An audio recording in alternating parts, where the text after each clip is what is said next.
Bonjour à tous et bienvenue dans l'émission Bibliothèque sur les ondes. Toutes les 2 semaines, nous vous donnons rendez-vous pour vous présenter 2 ouvrages sélectionnés à la Bibliothèque d'Égletons. Ces œuvres seront reliées par une thématique commune et nous aurons le plaisir de les explorer ensemble au cours de ces quelques minutes. Aujourd'hui, nous allons explorer ensemble l'un des événements les plus prestigieux et les plus attendus de l'année, la remise des prix Nobel. Créé en 1901 suite à la demande testamentaire d'Alfred Nobel, ces prix récompensent chaque année des individus et des organisations qui ont apporté des contributions significatives à l'humanité dans divers domaines tels que la paix, la littérature, la médecine, la chimie, la physique et plus récemment l'économie. Les prix Nobel sont bien plus qu'une simple récompense. Ils incarnent l'excellence, l'innovation et l'engagement pour un avenir meilleur. Que ce soit par des découvertes scientifiques révolutionnaires, des œuvres littéraires inspirantes ou des efforts inlassables pour promouvoir la paix dans le monde, les lauréats des prix Nobel nous rappellent chaque année le pouvoir et l'importance de la connaissance, de la créativité et de l'humanité. Pour cette chronique, nous avons décidé de vous parler de 2 lauréats du prix Nobel de la littérature. Nous parlerons en effet tout d'abord de Toni Morrison, romancière, éditrice et universitaire américaine, peu connue en France, mais qui est elle aussi lauréate du prix Nobel de la littérature pour ses nombreuses œuvres au réalisme poignant, dénonçant notamment l'esclavagisme et le colonialisme aux États-Unis.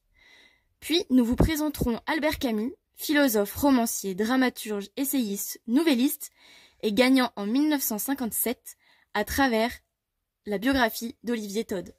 Embarquez avec nous, allons-y! Commençons donc cette chronique avec une œuvre écrite par Toni Morrison.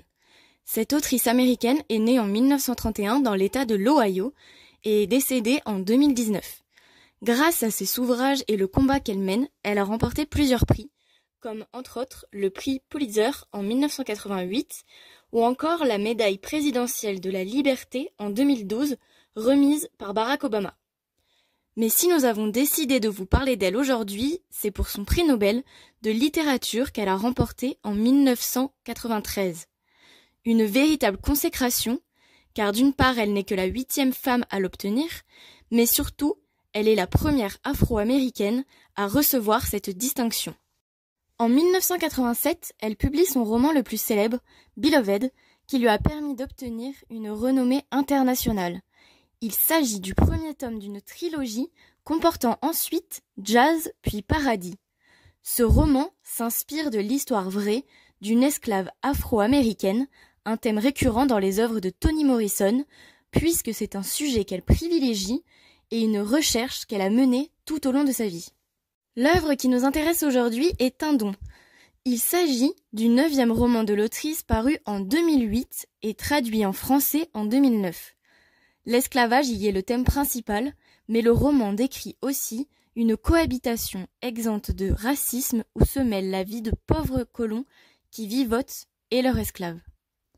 L'histoire nous plonge donc en 1682, au cœur de l'État de Virginie, dans un contexte qui suit la restauration anglaise de 1660. Florence est une jeune esclave noire qui est offerte à un propriétaire, Jacob, en règlement d'une dette. Jacob vit dans une ferme isolée avec sa femme Rebecca, ainsi qu'une esclave amérindienne du nom de Lina et une servante européenne du nom de Soro. Dans une période trouble où les notions de propriété et de liberté sont encore floues, nous suivons l'histoire de ces personnages, mais surtout la complexité de leurs relations.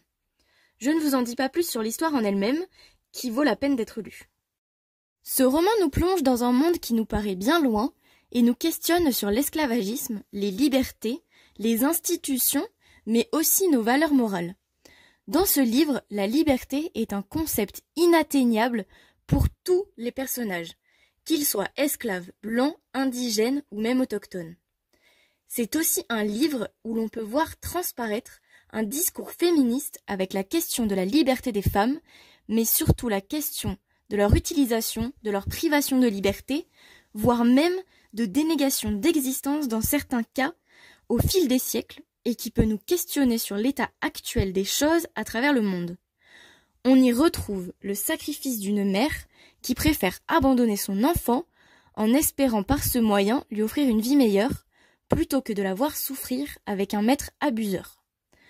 Le roman est aussi raconté à travers plusieurs points de vue, ce qui nous offre une perspective unique sur les événements et nous permet aussi de mieux appréhender chacun des thèmes abordés. Ce procédé permet au lecteur d'avoir différentes clés de compréhension sur la période, mais aussi sur les personnages.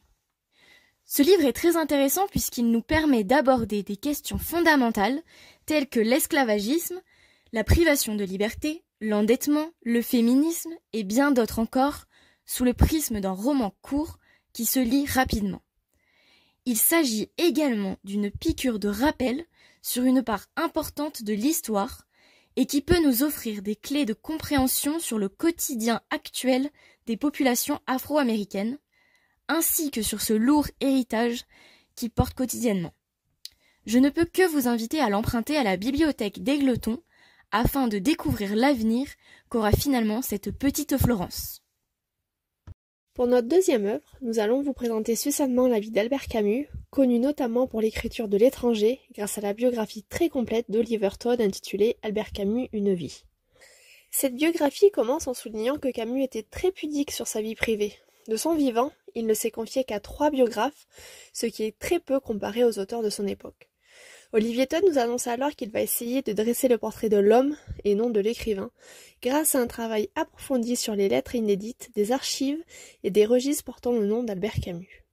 Le désir d'entrer dans l'intimité de l'auteur vient du fait que Todd a rencontré l'œuvre de Camus avant l'homme et cherche à comprendre comment cet enfant, né dans une famille analphabète et pauvre, est devenu un pionnier de la littérature française.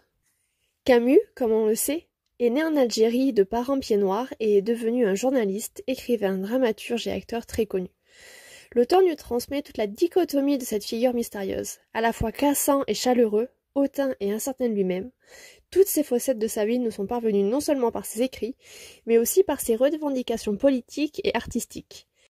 Il se revendiquait comme un croyant de la démocratie humaniste contre la démocratie institutionnelle. Camus a été élevé dans sa famille maternelle aux côtés de son grand frère Lucien, car son père est mort mobilisé lors de la Première Guerre mondiale. C'est son oncle Gustave Accolt qui deviendra sa figure paternelle et formatrice, en lui faisant découvrir la politique et la littérature, son grand amour.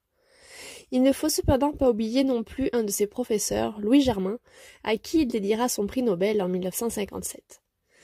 Pourtant, le jeune Albert ne se voyait pas au début comme écrivain, il voulait devenir footballeur. Cependant, après avoir contracté la tuberculose, il est obligé d'arrêter et de prendre la plume. S'ensuivent alors les essais, les créations théâtrales et enfin la consécration avec son roman L'Étranger, qui deviendra culte avec son incipit « Aujourd'hui, maman est morte » ou peut-être hier, je ne sais pas, connu mondialement.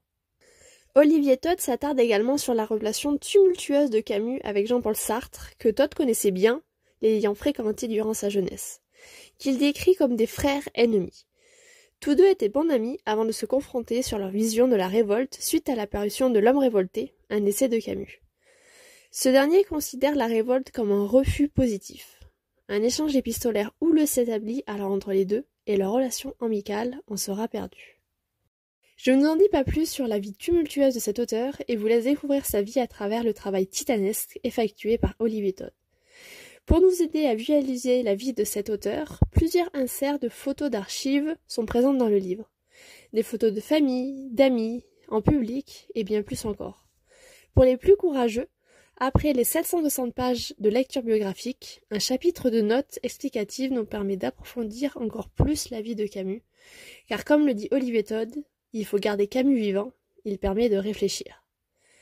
Pour continuer à découvrir ou redécouvrir cet auteur, nous vous conseillons également la lecture des Noces et de la Chute, 2 de ses plus beaux romans. Chers auditeurs, nous arrivons à la fin de notre chronique consacrée au prix Nobel. Nous avons eu le plaisir de nous pencher sur les parcours exceptionnels de 2 figures emblématiques de la littérature, Toni Morrison et Albert Camus. Toni Morrison, lauréat du prix Nobel de littérature en 1993, nous a laissé un héritage littéraire riche et puissant, explorant avec profondeur et sensibilité les thèmes de l'identité, de la race et de la condition humaine. Son œuvre continue d'inspirer et de toucher des lecteurs du monde entier. Albert Camus, prix Nobel de littérature en 1957, a marqué le XXe siècle avec ses écrits philosophiques et littéraires. Son engagement envers la justice, la liberté et la vérité résonne encore aujourd'hui, faisant de lui une figure incontournable de la littérature et de la pensée contemporaine. Ces deux lauréats nous rappellent que la littérature a le pouvoir de transcender les frontières et d'unir les esprits autour de valeurs universelles.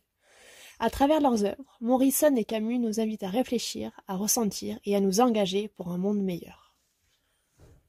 Merci de nous avoir rejoints sur les ondes. Et rendez-vous bientôt pour de nouvelles explorations littéraires.